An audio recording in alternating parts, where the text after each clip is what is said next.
شباب تالتة اعدادي، ازيكم عاملين ايه؟ معاكم مستر جورج حلمي، قناة سبوت شانل.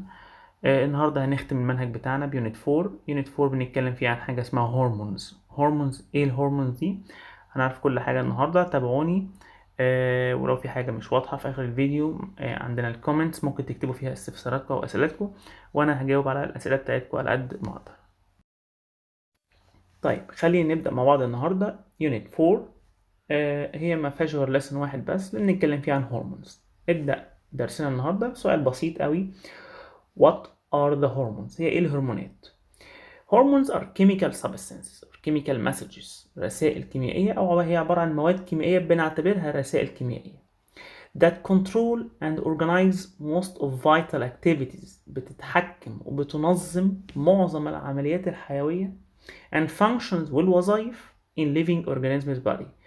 ايه العمليات الحيويه والوظائف؟ زي وظائف الهضم، التنفس، الاخراج، التفكير، رد الفعل، كل دي وظائف وعمليات حيويه في الجسم اللي بيتحكم فيها الهرمونز. طيب مين بيساعد الهرمونز؟ بيساعد الهرمونز في وظائفها النيرفس سيستم اللي هو الجهاز العصبي. ده درسناه قبل كده في سنه 6، مش هنرجع له السنه دي، خلاص عدى علينا قبل كده. كل تركيزنا النهارده هيكون عن الهرمونز. البوينت اللي بعد كده، مين بيفرز الهرمونز؟ يعني الهرمونز دي اللي هي المواد الكيميائية، مين بيفرزها وبيفرزها فين؟ secreted by ايه؟ secreted يعني تفرز by ايه وin ايه؟ hormones are secreted by special organs، بتفرزها organs مخصوص. افراز الهرمونز بنسميها endocrine glands or ductless glands. endocrine glands or ductless glands نقصد بيها او معناها بالعربي كده غدد صماء. جت منين كلمة ductless أو endocrine؟ يعني إيه غدد صماء؟ غدد صماء يعني secrete تفرز hormones directly in the blood without ducts، يعني تفرز الهرمونات مباشرة في الدم without ducts، يعني بدون أي قنوات، بدون أي أنابيب يمشي فيها الهرمونز. يعني الهرمونز بتفرز على طول في الدم من الغدد للدم. طيب how many hormones secreted in the body؟ يعني في كم هرمون في الجسم أو بيفرز في الجسم؟ There are about 50 hormones، يعني في حوالي 50 هرمون بيفرز في الجسم. وزي ما شايفين في الصورة دي أنواع مختلفة من الداكتلس جلاندز أو الإندوكراين جلاندز. طبعا احنا مش هندرسها كلها، احنا هندرس المقرر علينا بس السنة دي، فهنمشي كده بالترتيب غدة. بس في الأول تعالوا نشوف كده what is the function of ductless glands. They secrete hormones in the bloodstream without passing in ducts. طب الهرمونز دي رايحة فين بقى؟ يعني هي خلاص الغدد أفرزت الهرمونز دي أو الهرمونات على طول مباشرة في الدم، ده الهدف بتاعها؟ لا طبعا. كل هرمون ليه هدف محدد، ليه سيل خلية أو مجموعة من الخلايا هو رايح لها. بنسمي السيلز دي تارجت سيلز اللي هي الخلايا المستهدفة. يبقى التارجت cells are cells that affected by hormones and located away from the ductless gland. غالبا السيلز دي يعني موقعها او مكانها بعيد عن الغدد اللي بتفرز الهرمونز. وبنسمي السيلز دي ايه؟ تارجت سيلز. بالترتيب ductless glands secrete hormones directly into bloodstream towards، رايحة ناحية مين او رايحة لمين؟ target cells. يلا بينا بقى نبدأ مع بعض في دراسة الداكتلس جلاندز. examples on ductless glands، زي ايه في جسمنا ductless glands؟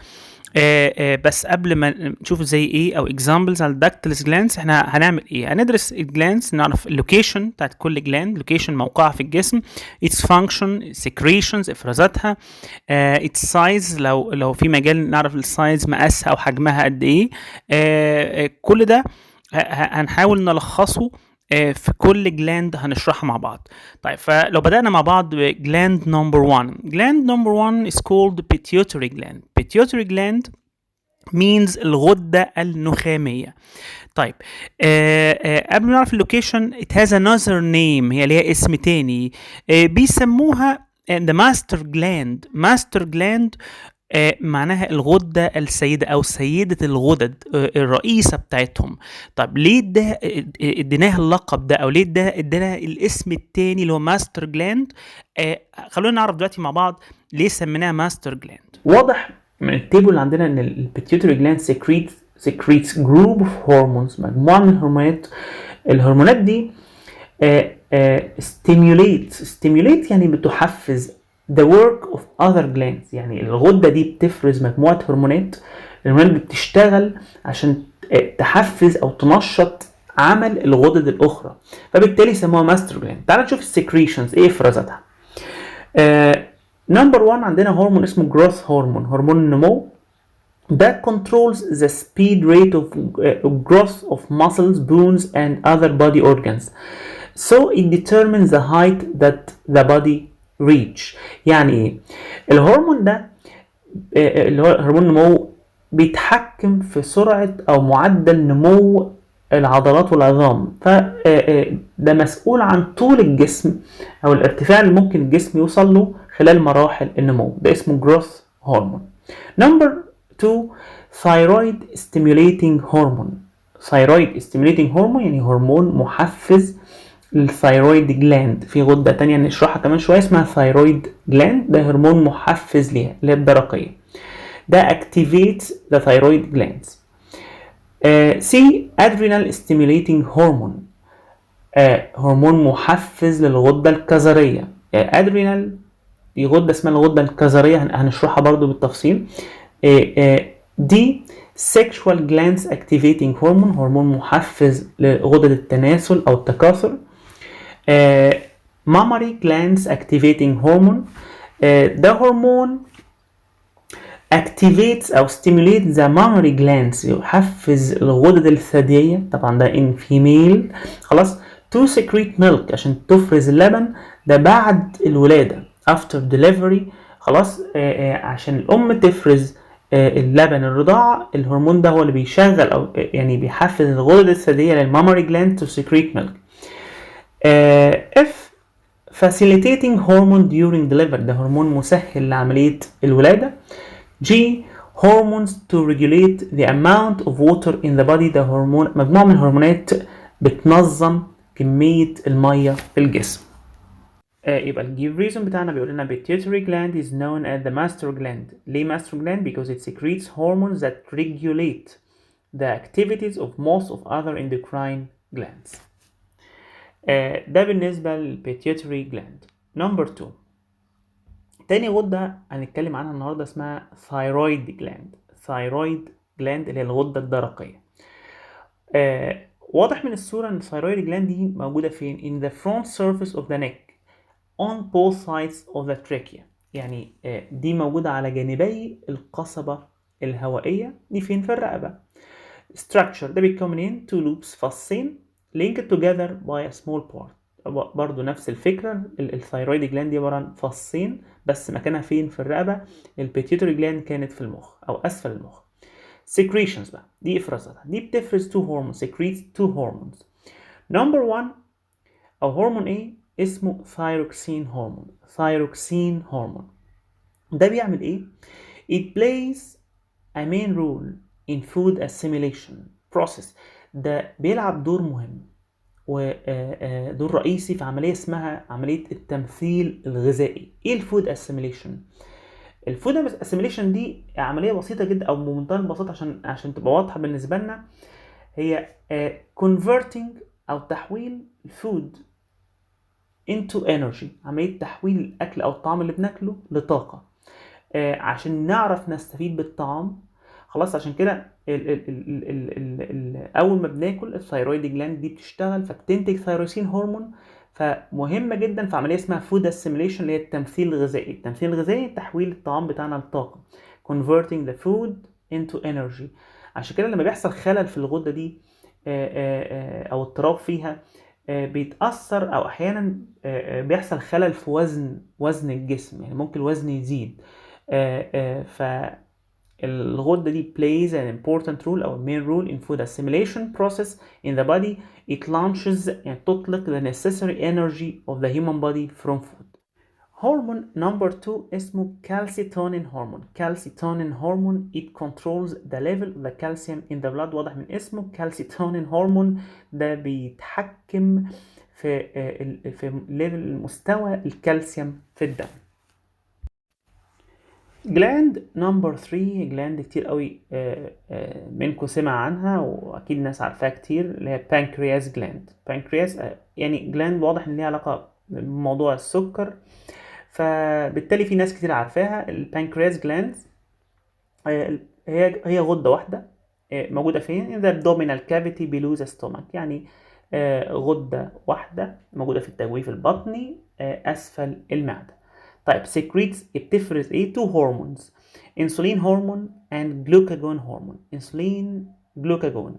قبل ما نشرح الفانكشنز وظائف الانسولين والجلوكاجون هرمونز، نبقى عارفين ان they have opposite functions، ليهم وظائف عكسيه. يعني الوظيفه اللي بيعملها الانسولين عكسها أو عكس الوظيفه اللي بينفذها الجلوكاجون.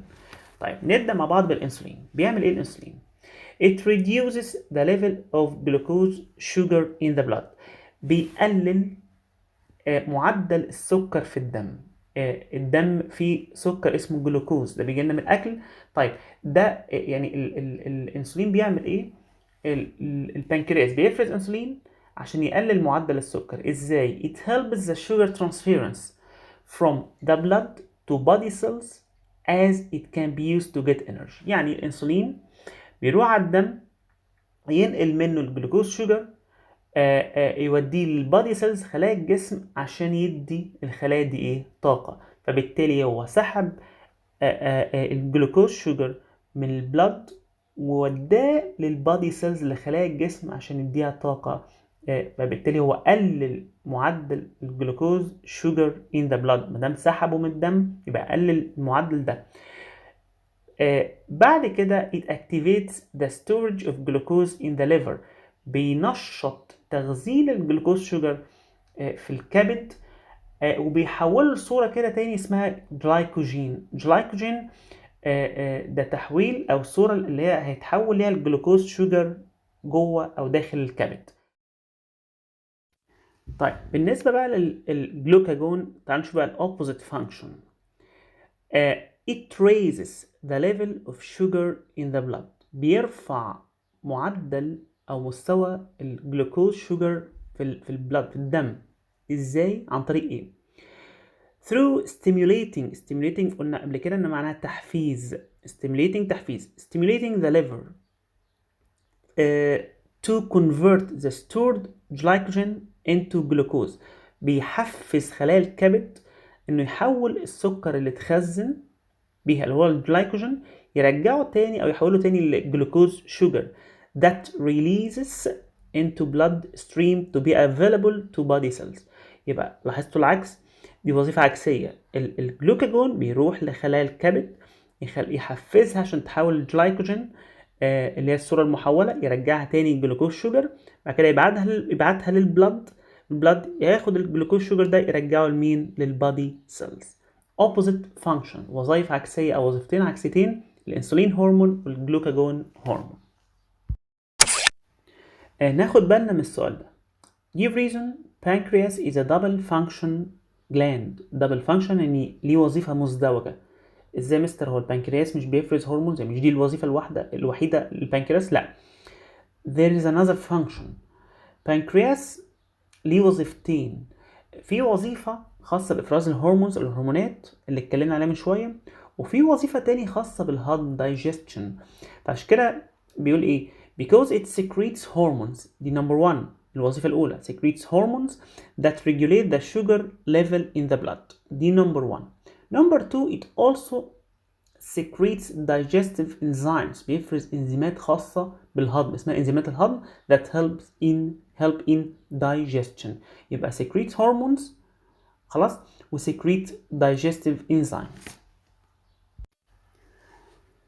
number 4 و number 5 دول بيسموهم sexual glands. sexual glands اللي الغدد التناسلية، ودي مختلفة أكيد في جسم الولد عن جسم البنت. في نمبر 4 عندنا two ovaries اللي هم المبيضين، دول secrete، دول in female طبعا، دول secrete two hormones estrogen and progesterone. هرمون نمبر 1 هو estrogen responsible for the appearance of female secondary sex characteristics. مسؤول عن ظهور أو صفات أو مظاهر البلوغ الثانوية عند البنت. زي إيه مظاهر البلوغ؟ درسناها قبل كده. softness of voice، نعومة الصوت. growth of hair in some body parts، نمو الشعر في بعض أجزاء الجسم like armpit زي منطقة الإبط. accumulation of fats in some body parts، تراكم الدهون في بعض أجزاء الجسم. إنما الهرمون التاني بروجستيرون ده يعني ليه علاقة بالحمل أكتر. ده promotes the growth of endometrium، مسؤول عن تقوية ونمو بطانة الرحم، ده طبعا أثناء الحمل. Number 5 the two testes دول secrete testosterone هرمون اسمه التستوستيرون. ده responsible for the appearance of male secondary sex characteristics، مسؤول عن ظهور مظاهر البلوغ الثانوية عند الولد، زي مثلا growth of muscles، growth of hair in the face، وهكذا. في مظاهر بلوغ عند الولد مسؤول عنها التستوستيرون، زي ما مظاهر البلوغ عند البنت مسؤول عنها الاستروجين. The last gland، آخر غدة عندنا النهاردة the adrenal glands بالعربي الغدتين الكظريتين. غدة كظرية دي مكانها فين؟ above the kidney، يعني فوق الكلية أو أعلى الكلية. دي secrete adrenaline هرمون، بتفرز هرمون اسمه أدرينالين، وأكيد في ناس سمعت عنه كتير. أدرينالين ده to stimulate the body أو stimulate the body's organs، بيحفز أعضاء الجسم to respond to emergencies اللي هي الطوارئ، بيحفز الجسم، يخلي الجسم مستعد لرد فعل سريع ساعة الطوارئ أو ساعة أي موقف بيحصل فجائي، يبقى الجسم مستعد لرد فعل الموقف ده. فعشان كده الهرمون ده بيظهر كتير في حالات الخوف، حالات القلق، الفزع. الهرمون ده اسمه ادرينالين secreted by adrenal glands. طيب تمام كده احنا خلصنا الجزء الاولاني من الليسون النهارده. عرفنا هي الدكتلس glands، عرفنا their secretions افرازاتهم اللي هي الهرمونز، عرفنا examples الهرمونز and their functions. طيب النهارده او دلوقتي عايزين ندخل بقى في الجزء الثاني part 2. ايه part 2؟ each hormone works in a balance يعني توازن. كل هرمون بيشتغل في توازن، بيعمل في توازن. يعني ايه توازن؟ يعني ليه تايمينج محدد، ليه توقيت محدد يشتغل فيه، او بمعنى اصح الغدة دي ليها توقيت محدد عشان secretes its hormone. طيب والهرمون ده لازم يبقى ليه كمية محددة برضو. يعني what happens if the secretions أو amount of hormone increases or decreases؟ هيحصل إيه لو كمية الهرمون الغدة بتفرزه زاد أو قل؟ الموضوع ده هيحولنا لحالة كده اسمها hormonal disorder أو imbalance، معناها خلل أو عدم توازن هرموني أو خلل هرموني. يعني حصل أو هيحصل إيه لو الهرمونات دي إفرازاتها زادت أو قلت؟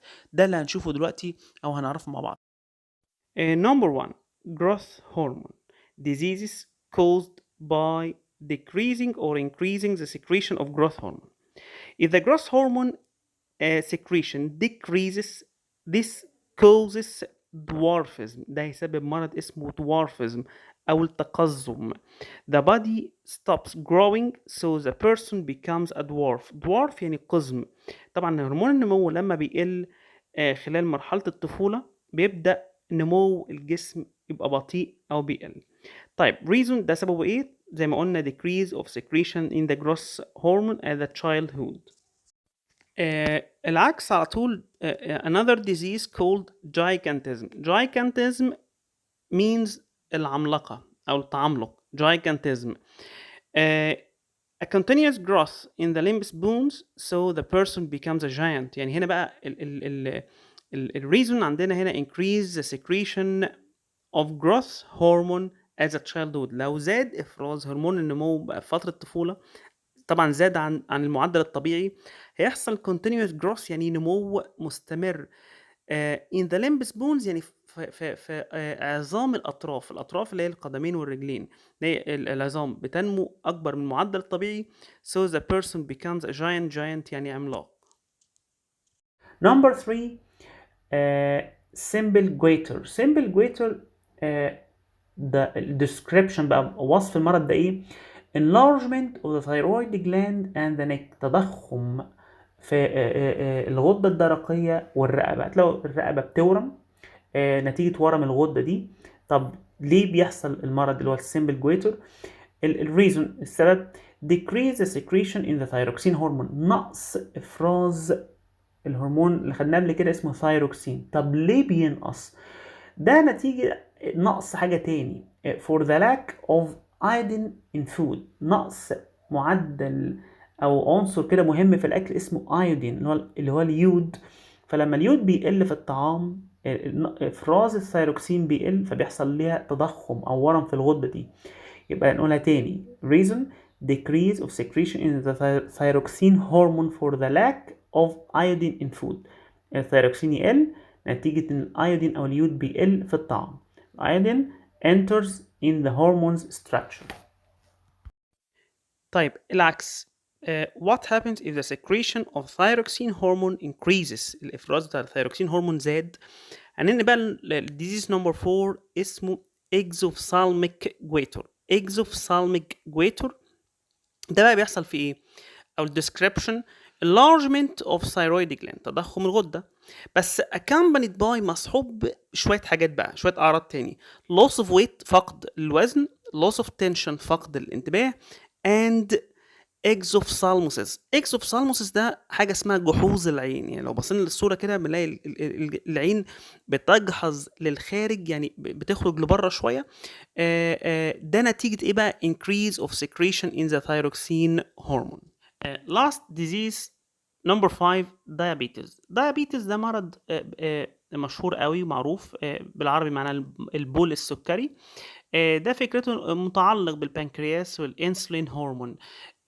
احنا درسنا قبل كده ان البنكرياس سكريتس انسولين، والانسولين ده تو ريديوز عشان يقلل the glucose sugar in the blood، بيقلل معدل او نسبة السكر في الدم. ازاي؟ انه ترانسفيرز، بينقل الجلوكوز شوجر بياخد من البلد to the body cells. طيب اللي بيحصل ان الانسولين بيقل، يعني secretion of insulin decreases، افراز الانسولين نفسه decreases، فبالتالي مفيش جلوكوز بيتنقل من البلد للبادي سيلز، فبيتراكم، بيحصل زيادة لنسبة الجلوكوز شوجر in the blood. طيب وصف المرض ايه؟ disability of cells، عدم قدرة الخلايا to use glucose، ما فيش جلوكوز بيوصل لها، يعني البادي سيلز ما فيش جلوكوز بيوصل لها لانه ما فيش انسولين كافي يوصل لها الجلوكوز شوجر ده. طب ده نتيجة ايه؟ decrease in the secretion of insulin hormone. طب اعراض المرض، يعني الشخص بقى اللي عنده المرض ده او الديابيتس بيحس بايه او بيشعر بايه؟ the person feels thirsty، بيشعر بعطش مستمر، and continuous urination، والتبول باستمرار. كده خلصنا يونت 4، خلصنا second term، نهينا كلامنا النهارده بالهرمونز. لو ليكوا اي سؤال اي استفسار ممكن تكتبوه في الكومنتس على الفيديو، وانا ان شاء الله اجاوب عليكم اسئلتكم اول باول. شكرا ليكوا، اشوفكم في فيديو جديد. كان معاكم مستر جورج حلمي.